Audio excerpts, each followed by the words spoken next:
Hey, brothers and sisters, about walking the dog. There she is. Kristen, come on.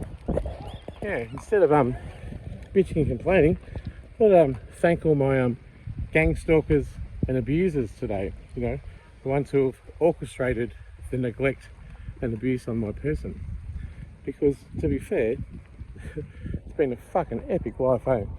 I've been on many grand adventures, had lots of grand shags, and I've had amazing experiences.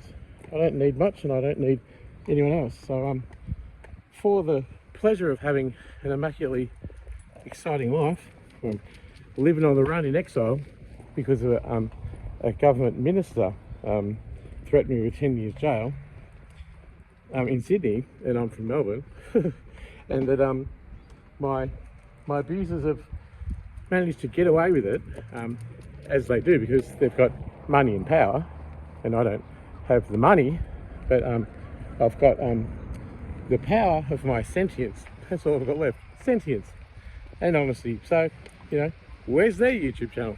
That's what I want to know. So yeah, here goes. Big thanks to my abusers for an epically exciting and interesting life. Steve Icenides owes me $500,000, ASIO agent. Never acknowledged the relationship, and neither did any government agency or public official or lawyer or even all of my family and friends. He's done an epic job of convincing the whole world that 5 years of us together didn't exist. Well done, Steve. It's an amazing achievement. The other one is, shout out to Danny Pearson, the workplace minister, who rejected my work cover. Paul Fowler, he was the guy at Comcare. He rejected it on account of I wasn't an employee. And then it was upheld at the AAT, defended by Kate Watson.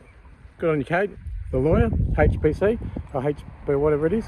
And in an inequitable way, it was a bloodbath, and Member Pinnell upheld that decision. Amazing. Member Pinnell from the AAT, thanks. And I just want to give a shout out to Scott Treadwell from the Federal Court, because he responded to my public interest disclosure, and he acknowledged that there's an imminent risk to my health, wealth, safety and life. That was in 2023, you know, before just about many suicide attempts and being made homeless.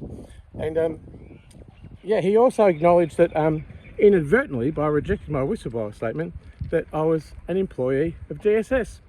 Who would have thought? So there you go. I'm a public official within my remit to make a public interest disclosure. So thanks to people like Paula Stratton from DSS, and who's the other chick at NDIS? Can't remember her name.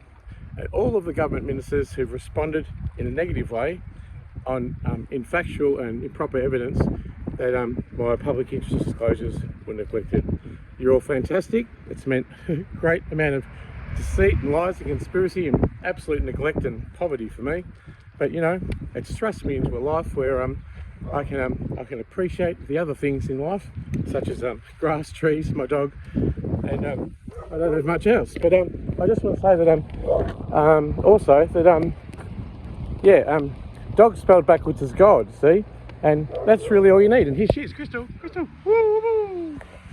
She's amazing. I'm amazing, and you're all amazing in your deceit, lies, conspiracy, and by being bribed by power and money and influence and politics in order to cause my detriment and harm. Well done, you're all epic. Attorney General Mark Dreyfus, thanks for ignoring all of my emails. It just boggles the mind that you could do this to a human being. Thanks to David Irvine, the head of ASIO. Don't know if he's alive anymore. Steve said he had a piss with him and he was uncut. How funny. And David Irvine was complicit in Steve Icenides' abuse of me. I was on a pension while I was with a relationship with him. So I should have declared it, but they all knew it, and I was stupidly paranoid we were going to get caught. So I did declare it, and Steve obviously thought he was going to lose money, and he was on 40 grand a month. So he got me to go back to the Centrelink and declare the relationship was over. And so I actually got around to emailing another great person, DSS Minister Justice Ray Griggs. He's a legend. He's really helped my situation because I emailed him and I said, hey mate, you better investigate me because I've committed $125,000 worth of fraud with Centrelink. And I provided the evidence that that we were together, that I was in receipt of the pension, and that he should investigate me or fine me to get the $125,000 back. And so he didn't actually do that. What he did was conveniently just totally and utterly gaslight, reject my letter and ignore me. And that's the amount of professional competence I would expect from probably a quadriplegic man going down the street with full support. And you know, this amount of neglect and abuse is akin to just getting a disabled man in a wheelchair with no possible way of fighting back, you know, with non-moving limbs and arms, and going straight up to him and punching him in the fucking head. And you know, DSS Minister Ray Griggs, you've done a great job in neglecting my $125,000 fraud, and that's for the purposes of protecting Steve Ioannidis, who owes me a cool $500,000. You see, I told Justice Ray Griggs that I'd pay the money back as soon as I was paid my money from him. And my work cover, which Scott Treadwell has already acknowledged, I'm an employee of DSS. That's probably why Ray Griggs didn't want to acknowledge me. Yeah, that's a little bit of a pickle. It's a little bit of a political pickle. And I just wanted to say, what was on top of that? There was the public interest disclosures that were rejected at DSS and NDIS. There were 1,000 things that have gone wrong, and I just can't believe that this government's so corrupt. Anyway, if my debt to Centrelink of 125 grand was brought into disrepute, it doesn't mean that I'd have to consider that I was together with Steve Ioannidis and examine the toxic, sociopathic and narcissistic exploitation of me that he did for me for 5 years. And yeah, if that was to occur, an acknowledgement of the relationship, which no government official, politician or anyone has managed to do, then it would solicit a meaningful response to me of a settlement worth about $500,000. And a couple of other people to yell out to. Tim Goss of AFCA. Tim Goss is an amazing human being. He's caused me so much harm and detriment. He gaslit me to the shithouse. He delayed, denied, deferred all my relevant and legitimate concerns at AFCA. And he come on quick. He delayed, denied, deferred it until such time as that I was socially and financially, politically, absolutely fucking destitute. And that's a courageous man, Tim Goss from AFCA. He's a real champion. And he's a lawyer too, wouldn't you believe it? Oh, speaking of lawyers, John Boyle of MD Law, what a champion he is. He came into my life, or I walked into his life when I was homeless, and walked into his office, threw these documents at him and said, I need help. He goes, come aboard with me, brother, we'll help you. And at some point, him and Matt Von Arx, good on you, Matt, hi to you, said to me, there's no cases here, you don't have anything, there's no evidence, which is just total gaslighting and neglecting me and rejecting evidence. I've got bank statements in Stephen Ioannidis and I's name. It's amazing. And he just said, no, we're not doing anything. And then a day before my work cover hearing, he dumped me. So I went in totally unprotected. And it would have been a shoo-in. All he had to do was say, here's a federal court document confirming his employment status with DSS. And I would have got $820,000. And guess what? Someone's paying John Boyle to keep me in poverty. That's been the way it's always been. And I was just going to say, what was I going to say? So, John Boyle, oh yeah, and then he wanted to charge me $50,000 in order to get my evidence back, the amazing evidence that I've documented over the years. And he charged me $50,000, a homeless, disabled man with no money, and he knew that. And I begged and pleaded him for money. I begged him, and I begged him for his help, and he did the whole switcheroo. John Boyle of MD Law and Joseph there, you are complete champions. And there's some more people to thank. There's so many people to thank. What about Liz Linsberg from the Australian Human Rights Commission? She was a champion in rejecting my superannuation case with TAL and Australian Super. That was amazing because it cost me over $1 million. How funny. Anyway, so she just said, like she said, pass the salt. Oh no, they don't want to consider your case anymore, so it's over. And I'm just like, well, there was a conciliation booked, like you are the agency to do the conciliation where it was booked and they were willing to participate, and all of a sudden they're not. That's not them saying they're not doing it, that's you saying you refuse to. And that proved to be true because when the Australian Human Rights Commission were out of the way, I actually received $50,000 from TAL insurance. So obviously it was the Australian government who was standing in the way, who was my issue. And that's a bit of a problem. Oh, just got home. And I just want to say, thanks to, what's her name? Baber, who's evicting me in 2 days to become homeless as a homeless vagrant with my therapy dog as a disabled man. Thanks to you. There's so many people, all the hospitals that I've been to over the years. Thanks for acknowledging the ADHD that I have, because, you know, I did really amazing on that ADHD medication.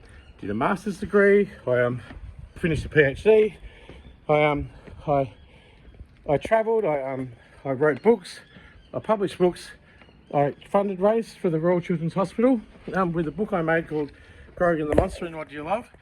And I was just having an epic life. And as soon as I was hospitalised as a manipulation by Steve Icenides when I went after his super, and I had the suicide attempt, I've been in hospital 9 times and they still haven't provided me with a medication for a legitimate diagnosis that I have. And that's a big plus to the hospitals. You're all legends. And what about Dr. David Horgan? He was the one who originally put me on the dexamphetamine, and he said, this is a life-changing medication, even life-saving for Richard McLean. And they took it away, and I died. And it was a fatal injury and a lethal attempt, so says the Hospital Freedom of Information. And then the whole world, including the Health Complaints Commissioner, the Mental Health Complaints Commissioner, IBAC, the police, and up to the Ombudsman, and all my family and friends, and the hospital, and all the healthcare services I've ever been with, have totally rejected that my tragedy ever existed, and the brain impairment that I have is just non-existent. So thanks to all my carers. You've been real champions of advocacy for me. And, you know, I'm a brave and courageous person. And what's not brave and courageous is the hive mentality of using judgment, prejudice, shame, stigma, all those things against a single person collectively and universally. Because, you know, if you wanted to kill someone, you'd kill them, right? But if someone told you to kill someone and you killed them, you're kind of complicit in that, aren't you? And would you listen to someone if they said, hate on this man, reject him, don't give him any money, just do whatever it takes, manipulate the system, manipulate politics, manipulate the legal system, manipulate the police, do anything you can to make him a vagrant and cause him harm. Now, who would listen to that? The story goes, most people. I'm now in Sydney, excommunicated from all my family and friends, and I don't have really a friend in the world apart from Crystal the dog, who's God, and I'm just by myself, and it's just getting really fucking epic. Thanks to the NDIS Contact Commission, the NDIS Quality and Safeguards Commission, who have refused so far to investigate that I'll be homeless in 2 days after being excommunicated from Sydney. Gee, it's like someone saying, we don't want you, we hate you, and we think this and this and this about you. And it's just been a real pantomime. And I just think, you know, I've had such an epic life, and I'm, you know, baked half the time, I'm rooting half the next, and I just want to say, you know, it's been an epic fucking adventure. Thanks to all my gang stalkers. And gang stalkers just simply means if one person's stalking you, that's a problem, right? But if a whole bunch of people are stalking you, that's a really different problem altogether. And that's the problem I face. Baron Dodger, and you can go to barondodger.com.au, barrandodger.com.au, and you too can have a look at the absolute deceit, lies, conspiracy, and the brutal injustice which has been orchestrated on me by powerful perpetrators and weak-minded and gullible people willing to be bribed and willing to be influenced, and peer pressure and politics and money have towed the party line. And I'm now totally alone. And this comes from a disabled man who's lived in his car for a month at a time. And it's just been a brutal fucking injustice in breach of the Human Rights Charter at the UN, which Australia is a signatory to. And it's just abused and neglected me in so many other ways. It's been a despicable and disgraceful act by all involved. But you know, I'm alive and I have the sentience. I have the honesty. I'm the one with the YouTube channel. You're not. And I'd like to see all your YouTube channels defending this position of my really oxymoronish and inverse gratefulness for all the tragedy you've caused me, because I'm alive, I'm well so far, and I'll be homeless in 2 days with Crystal, which is going to be very tragic for her because we have to go and live in my car or be homeless, and my car's not working. So, you know, if you can be kind enough, everyone, to drop my car off next to a toilet block in a shop or a 7-Eleven so I can get some food, that'd be really great. So I'm just going to sign off there. You can go to barrandodger.com.au and see the profound injustice which has occurred to me, poor Barron Dodger, poor me. And there's also an ONHCR appeal that you can see, and there's also, incredibly, a long letter that I wrote to the Prime Minister's office, and he got back to me, and he's still, with great deceit and manipulation and gaslighting, neglected to assist in my position and my desperation. And that to me is a sign that this thing is systemic, it's political, it goes to the very top, and it has almost made me think I must be the second coming of the Messiah, here to forgive you all. I've got a heart of gold, and I long to forgive all these people I've named, if only they'd acknowledge what they've done wrong. And if I've done wrong to you, please email me at barrandodger@gmail.com. I will apologise. I don't want to hurt people, and I don't want to hold hate or ill intention to anyone. But by everyone acting covertly and maliciously and snidely and with great intelligence to deny me my rights and my justice, you're all doing me harm. And that's just about everyone. So to exist in this world, I'm going to have to forgive everyone, just like the Christ consciousness. So that is my goal. I embody the Christ consciousness as an artist, author and advocate, and a doctor of philosophy who's been a compassionate advocate independently in this country for 30 years. And I've spoken in Australian Parliament, all over the country, on local, state, international levels, all over the media, and it's just getting good. I tell you, life is fucking grand, and I just want to thank you all. You've been amazing. My life is it's like being in a smoke and mirrors ASIO spy thriller, you know. And I just want to thank you because it's all been fucking great, and you shouldn't believe the hype, because you know what? Authorities aren't the authorities. Authorities are corrupt, because the authorities are made of human-made structures, and they are built ineffective and corrupt because they're made by what? Mortal men and women who are less than perfect, less than divine. They're designed that way. So they're corrupt. Don't believe the hype. The authorities should never be believed. Go to barrandodger.com.au and read the incredible injustice. And I speak for all people and advocate for all people of all disabilities, all colours, all ages, the women, the sexual abuse survivors, and the people with disabilities and different abilities who are on my track and who are in the same position as I am, Australia-wide. Give me an email. I'm contactable. These people, I betcha, are not. And I welcome their apology. I will forgive you. It's barrandodger.com.au, and this is Crystal the Husky, God, and we're going to be absolutely fucking destitute in 2 days' time. Thanks to Upscale Care, my service provider, and what's the other one? Babu at whatever this thing is called. I'm signing off for now. Okay, I hope you all have a great day. It's amazing. It's a God-given world. Enjoy it.